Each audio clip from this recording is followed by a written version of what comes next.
seduluran wong Jawa. Kali ini kita bahas ada beberapa ini ya, ada beberapa pilihan untuk mengawali buka lapak, yaitu buka usaha ala kaki lima ya.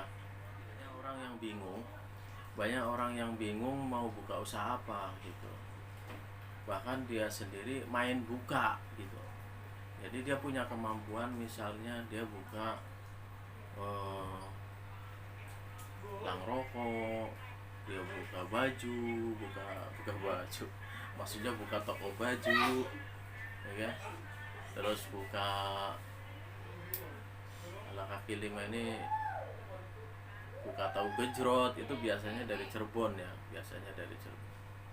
dan lain sebagainya. Jadi saya mau ngomong di sini bahwa kalau kalian yang pengen mengawali buka usaha sekarang, lupakan skill dulu menurut saya ya, bukan menurut jadi lupakan skill dulu. Maksudnya kalian nih misalnya pinter masalah ayam bakar gitu misalnya, terus kalian pinter buka toko pakaian misalnya. Jadi kondisi sekarang ini menurut saya lupakan keahlian kalian tuh, lupakan dulu. Maksudnya tuh kita belajar. Jadi yang poinnya itu begini, cari usaha yang punya margin, punya untung itu kurang lebih 100%. Cari usaha yang kurang lebih itu 100%. Ya kan? Saya pelaku pernah waktu di Jakarta itu, contoh ayam bakar lah. Ayam bakar saya pikir, ini saya bukan melarang ya, jadi fan aja. Jadi sampean mau dagang apa kek, mau jualan apa kek, boleh. Maksudnya ini saya lagi ngobrolin menurut saya aja gitu. Jadi saya pernah dagang ayam bakar gitu ya, yang menurut saya itu untungnya nggak bisa 100%, nggak bisa. Sekarang bayangin aja, satu ekor itu kurang lebih sekarang itu harganya berapa ya? Satu ekor itu kurang lebih harganya antara 35 sampai 40 ribu gitu loh. Nah sekarang kalau harga 40 ribu kita bagi 4, kalau kita bagi 4 ya kan, kalau orang Brebes Tegal itu kan satu ekor dibagi 4 tuh, jadi dada jadi 4, paha 2, dada 2. Jadi kalau 40 dibagi 4, jadi satu ayamnya aja udah dari sana udah 10 ribu. Nah terus berapa harga nasi, terus berapa sambelnya, berapa bungkus kertasnya, itu nggak cukup. 20 ribu itu, kalau di luar sana ada orang jual ayam paha 1 kemudian jual 20 ribu, itu sebenarnya minus. Itu sebenarnya penghasilannya tuh kecil ya, penghasilannya kecil, untungnya cilik. Bahasa Brebes kayak untungnya cilik, jadi penghasilannya untungnya kecil.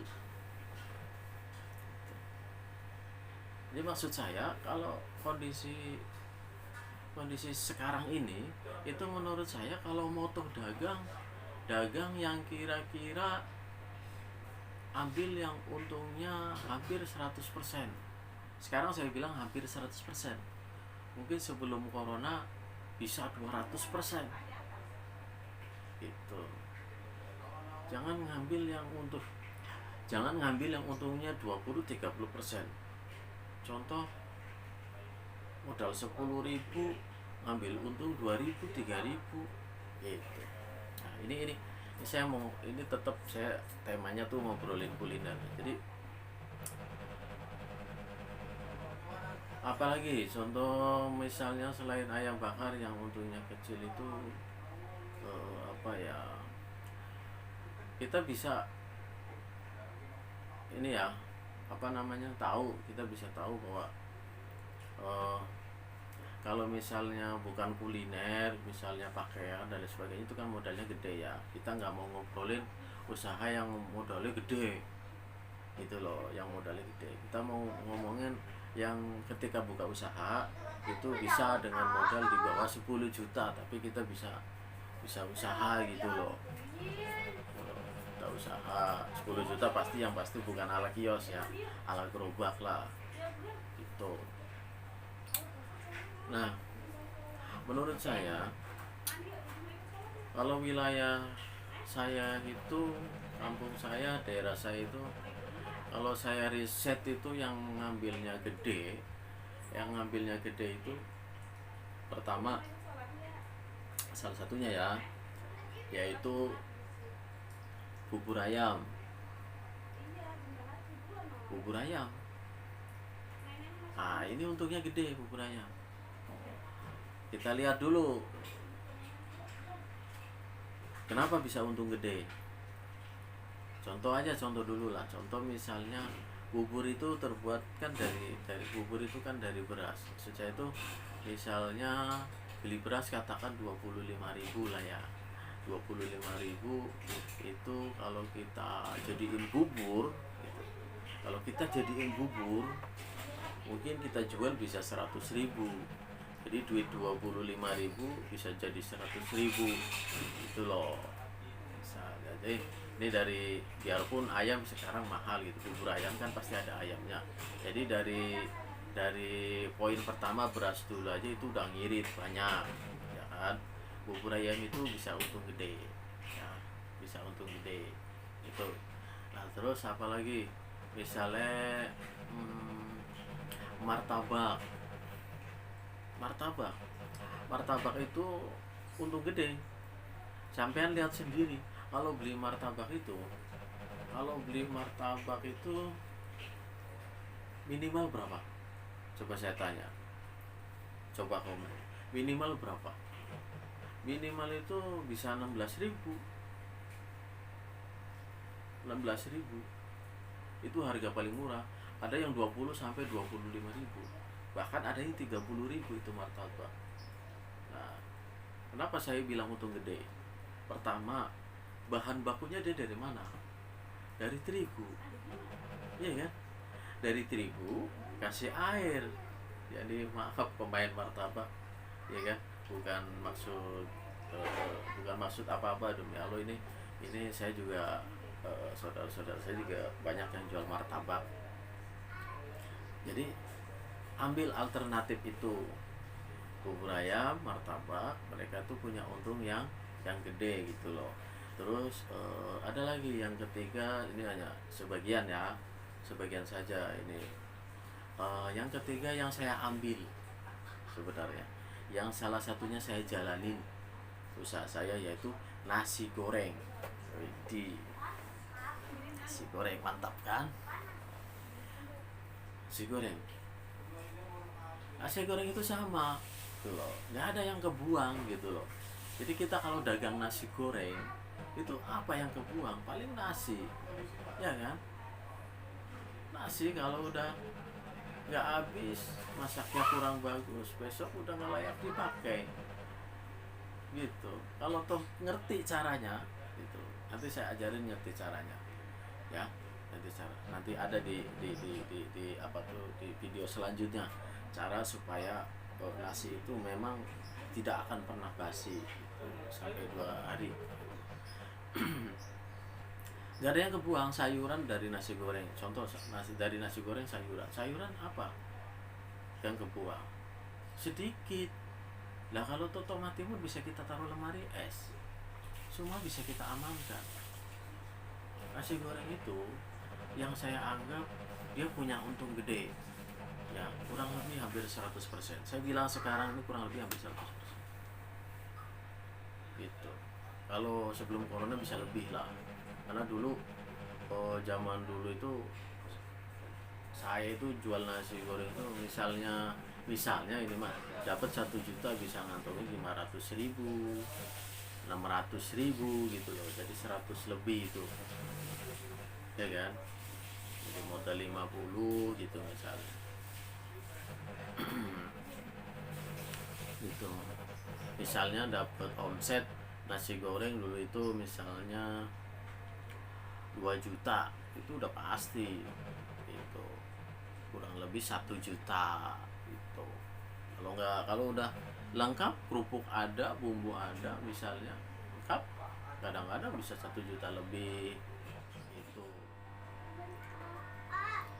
Jadi inget ya, eh, sekarang ini kalau mau buka usaha itu pilih dulu ya, pilih dulu untuk menghindari apa ya namanya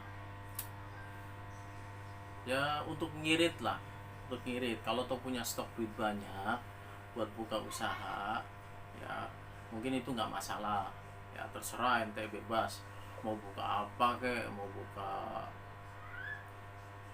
ayam penyet, ayam bakar, pecel lele, bebas lah ya.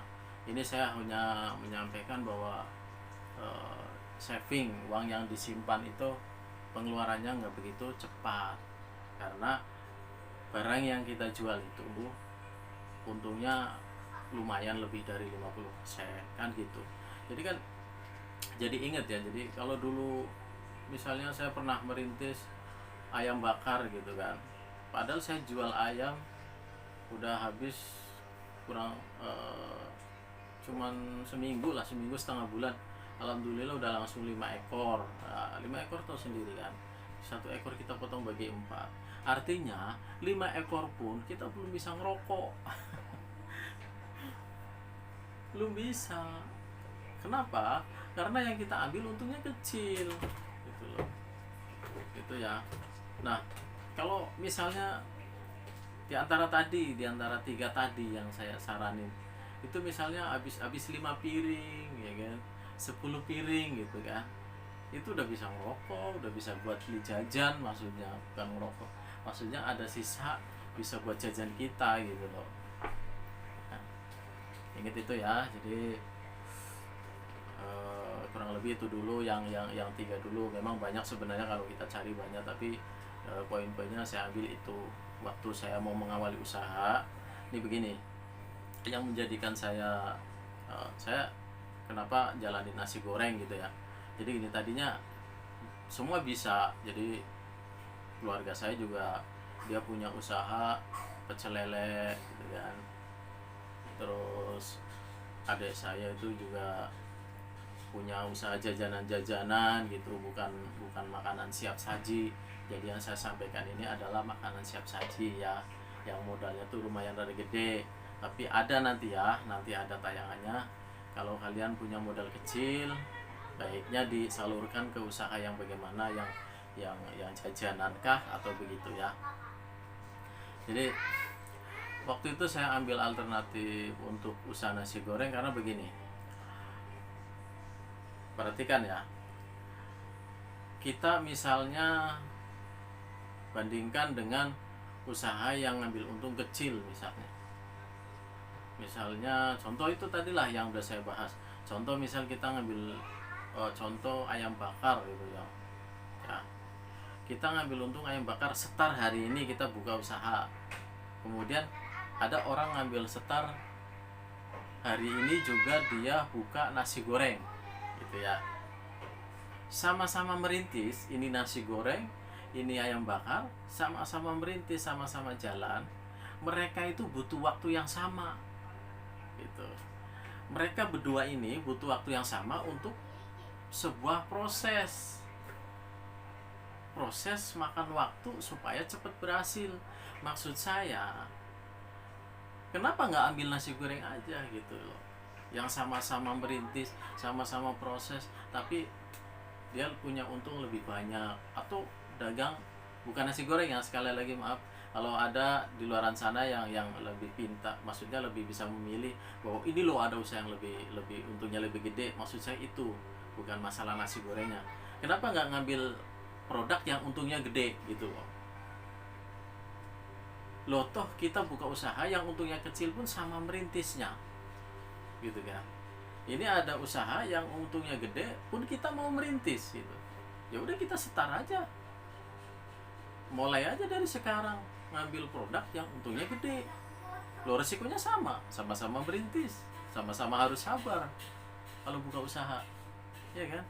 Nah di situ jadi kalau ngambil untung produk yang rada gede untungnya itu mending lah, mending nggak nyorok-nyorok amat uang tabungan, ya. Oke ya. Eh, kurang lebih begitu aja dulu. Nah, nanti tolong di komen ya. Saya juga mohon maaf kalau kurang kurang bisa menyampaikan atau ada salah ya. Nanti di komen supaya nanti bisa menjadikan video-video selanjutnya ya.